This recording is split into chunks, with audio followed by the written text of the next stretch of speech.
Hey Lennies, welcome back to the channel. Lorelai here. I know it feels like it's probably been a little while, and it has been. I was away for a bit in Europe. I went to a wedding, I visited some friends, I was with my mom, so had a really nice time, a much needed trip. I lost my motivation to go after Lennon passed away, and my parents were really like, no, Lorelai, you really should get out of the apartment. It'll be good for you. I'm back now and I'm trying to get back in the swing of things. It's hard. It's hard to stay motivated these days, I'll be honest with you. I feel really sluggish sometimes. It's good for me to make videos because I feel like it gets me out of my sweatpants, and I can put some false lashes on, be productive in some shape or form. But the reality of Lennon being gone is hitting me again after, being away. And so this video is the video I've been wanting to make for a while, and it's about grief.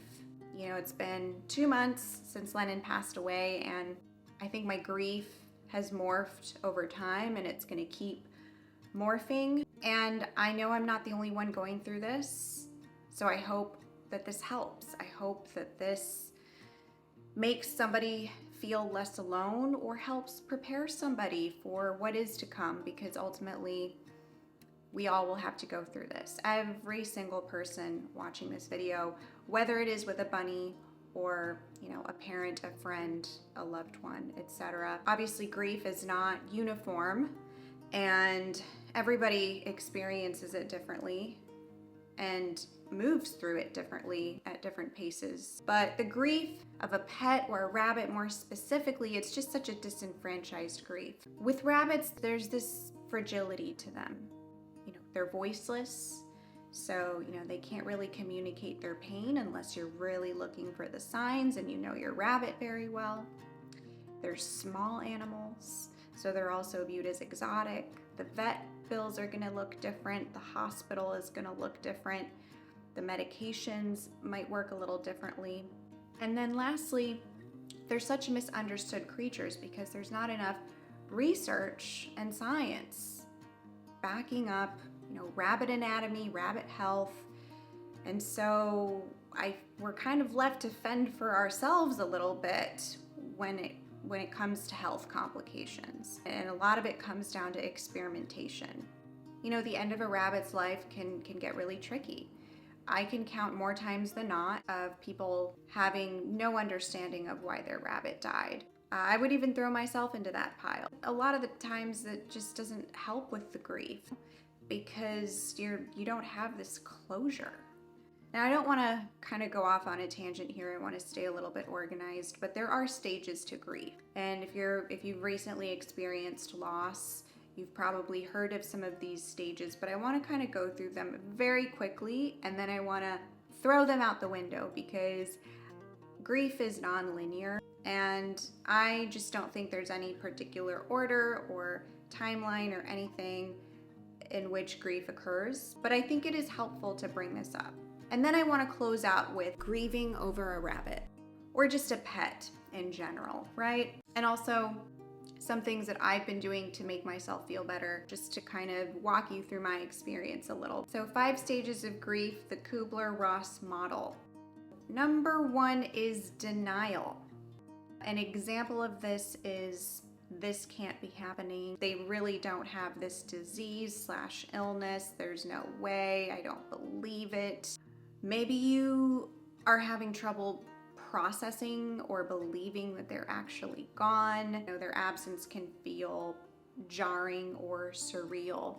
The next one is anger. And I certainly have gone through this, and I'm still going through this. Examples of this are, why did this happen? Why didn't the vet do more? You're gonna be looking for a place or a person to direct your anger toward.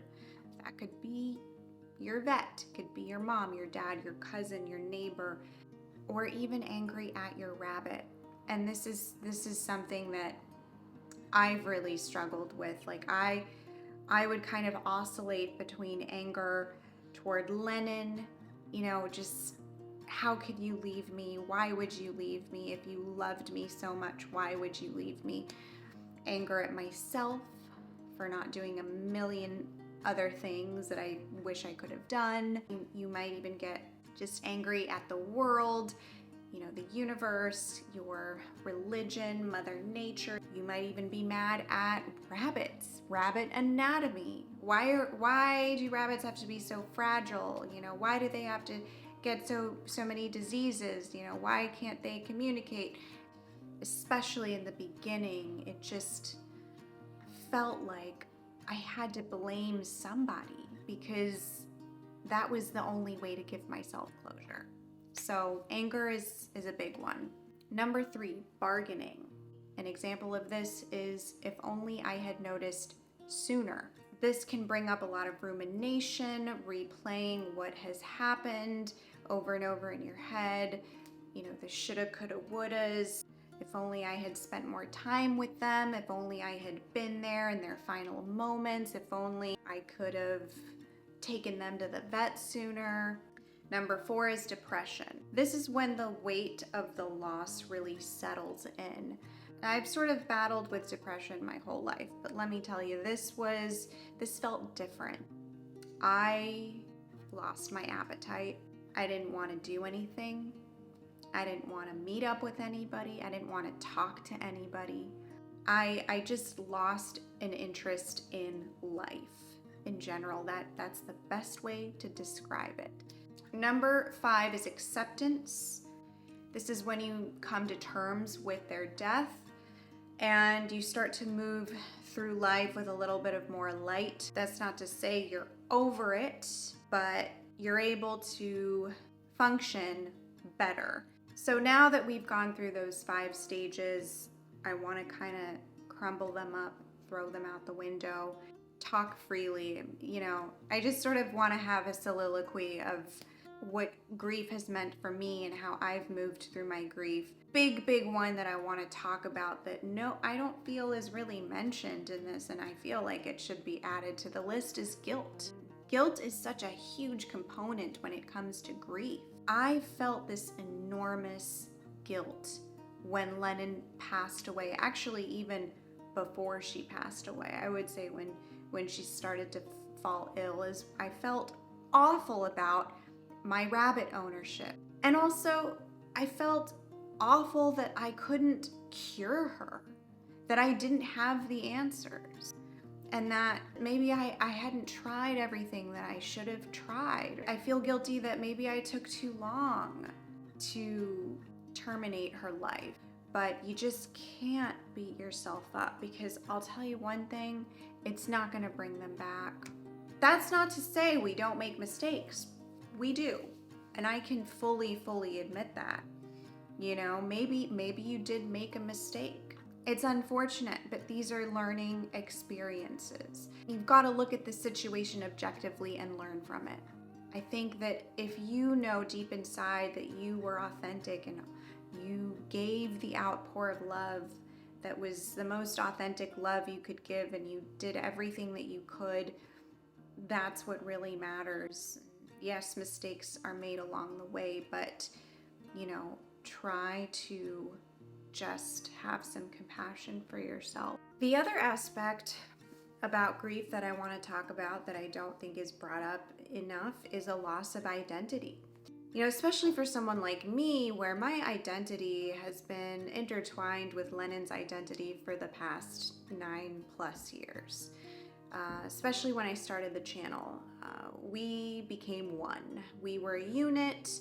It was always Lorelai and Lennon, Lennon and Lorelai. I was always the bunny girl, amongst my friends and my social circles. It is weird to, not have that attachment anymore. Honestly, this applies to anyone and everyone. You don't even have to be a YouTuber. If you are the wife of, or you are the daughter of, or you are the bunny mom of so-and-so, and that so-and-so is no longer in this physical world, what does that make you now? It's all in the past tense. And so, yeah, you kind of have to start over. I have to start over, and I don't know what that looks like, but it can be shocking. I'm still processing the shock of that. There's also just this state of shock in general that goes into your routine of everything. I mean, you go from feeding them breakfast every day and cleaning out their litter box, doing the treat thing 3 times a day, making sure that you're fully in stock with pea pads and hay and, toys. And this just becomes so deeply embedded into your life and your routine. And then suddenly it just comes to this abrupt stop, and it throws you off. Something that's really been making me feel better is I'm continuing to honor her on social media. So I still make reels and shorts and TikToks about her. If you want to click the little shorts tab, you can see a lot of those on there. It makes me feel better because I know that so many people love her so much, and reading the supportive messages even 2+ months later, knowing that there's also other people out there in the world grieving with me, I don't think I would get that anywhere else, and it does fill a little bit of a void. And then reading the comments where it's like people say that they're going through the same thing and they feel my pain, it means so much more, and continuing to make these videos for you guys also continue to give me some kind of sense of purpose as I figure out what my next steps are. Trust me, I want to get back to making like non-grief content, but I also can't rush the process. Like, this is what I'm going through. This is me in real time. It's still a fresh wound. Another thing that helps and has made me feel better is I go walking a lot. This is probably one of the best suggestions I can give you guys in terms of activity, because I don't have any motivation to do any hardcore physical activity these days. Even if you're in your sweatpants and you just can't be bothered to get dolled up or anything, that's fine. Just throw on a pair of sneaks and go for a walk around the block in your neighborhood. Just get some steps in, because the movement, it does help. The change of scenery, it helps. The stimulation around helps. You'll never ever feel bad after you go for a walk. That's one thing I can promise you. Surround yourself with real, true love and support. That means something differently for everyone. For some people, it's your mother. For some people, it's a best friend. As long as your support system is trustworthy, and you don't even necessarily have to talk about your bunny or your deceased pet with whoever you're hanging out with. I mean, sometimes you do want a break from that. And so it's probably good for you to maybe watch a baseball game with someone or do something, that's not grief related. But, for other people, talking to someone really does help. So it's gonna depend. I will say, guys, grief talk, which is the grief side of TikTok, by the way, also has made me feel so much better, in the sense that there are people going through the same thing all over the world, posting videos about it, posting videos about their bunny, their dog, whatever, passing away, and how they're going through it. And, it just makes you feel a little bit less alone. So if you don't have a community, I would really turn to the digital world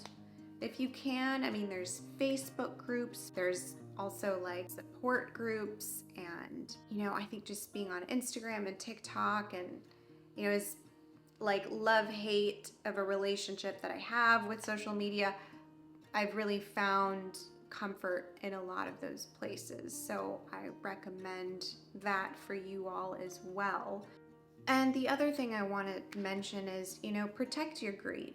That's I would say my biggest piece of advice is look at your grief as a fragile flower.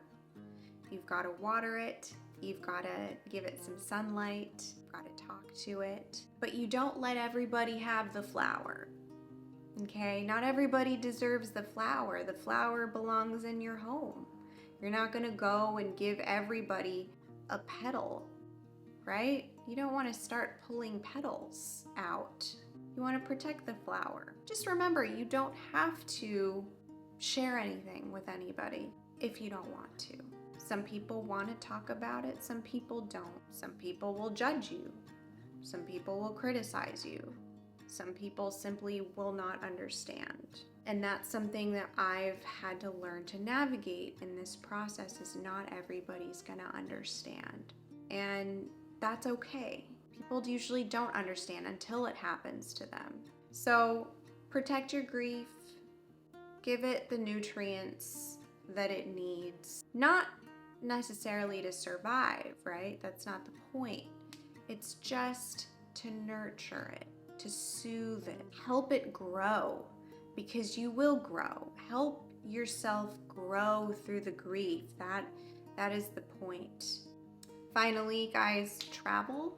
Travel is one of my favorite ways to, help with heartbreak. I think just being out of my usual environment and seeing new places, smelling new scents, doing things out of the ordinary that I wouldn't be doing if I were in LA. Not everybody has the means to travel as well, so you don't have to travel to a faraway land and stay in a 5-star hotel. Like, there are ways to travel on a budget, but furthermore, you can also just travel like within your home state or your home country, your city, etc. Maybe it's just a staycation. That is helpful. I think the way that I've been processing my grief over time has morphed, and it will continue to morph over the months and years. Even if I'm not crying, I'm still thinking of Lennon. She's still on my mind. She's still, the picture on my home screen, on my phone. I haven't moved really any of her belongings.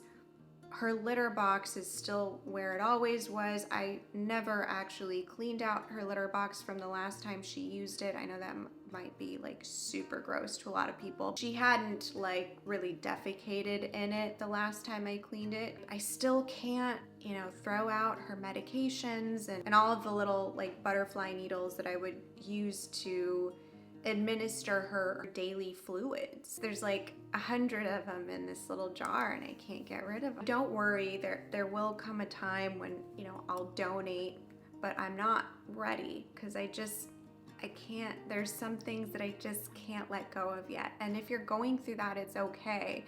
You're not alone, and don't let anybody rush you. Don't let anyone say like, God, it's been a year. You should really be over the death of your rabbit or your friend or your mother or your father. If someone says that to you, they're not your friend. They don't know what it's like. It's okay. It's okay if you're not over it. It's not like you're supposed to be over it. Even when I was traveling, I was still sad. I was still like crying on the airplane and writing journal entries and missing Lennon. What you're going through is a big deal. Don't let anybody try to minimize your grief, invalidate your grief. Just be kind to yourself. Talk to your rabbit. I still talk to Lennon every day. I still act like she's here. I'm like, good night, Lennon. Don't do anything I wouldn't do. Even if she's not here physically, I feel like I'm still somehow keeping her alive by doing that. Some people may think it's weird or silly, but just do whatever weird or silly thing that you need to do. Sometimes you just want to lay in bed, honestly, and that's okay. I've had to tell myself that it's okay to do that for a little while. I busted my butt for so many years, almost a decade on this channel, and a good chunk of those years, I don't think I, slept properly. I don't think I had a full night's rest. And I sat at that computer chair and I edited my little heart out, making content for rabbit lovers across the globe. At one point, I was churning out content weekly. It was hard work and it's exhausting. And I think now I'm just catching up on my sleep. Part of grief too is you're not just grieving your rabbit or your loved one. You're grieving your life before they passed away, a life that no longer exists. Because, there's a Lorelai before Lennon, a Lorelai during Lennon, and a Lorelai after Lennon. My perception of the world and of life has changed. Yeah, I grieve a life that I've left behind. You're going to carry the grief for the rest of your life. There's always going to be this gaping hole in your heart. It's not going to go away. You just learn to exist with it better as time goes on. And a lot of healing within the context of grief, I feel, has to do with forgiveness. Forgiving yourself, forgiving your loved one, your rabbit, and making peace with what happened. It's not necessarily that you have closure, you have the answers. It's just that you come to peace with what happened and the way that it happened. So I got this quote from, I saw it on TikTok, but it's actually from Joe Biden, and this is not like a political thing, but it's just pertains to grief. There will come a day, I promise you, when the thought of your son or daughter or wife or your husband brings a smile to your lips before it brings a tear to your eye. It will happen. My prayer for you is that day will come sooner than later. So I leave you with that. Thank you all for tuning in. I will see you in the next one. Mwah.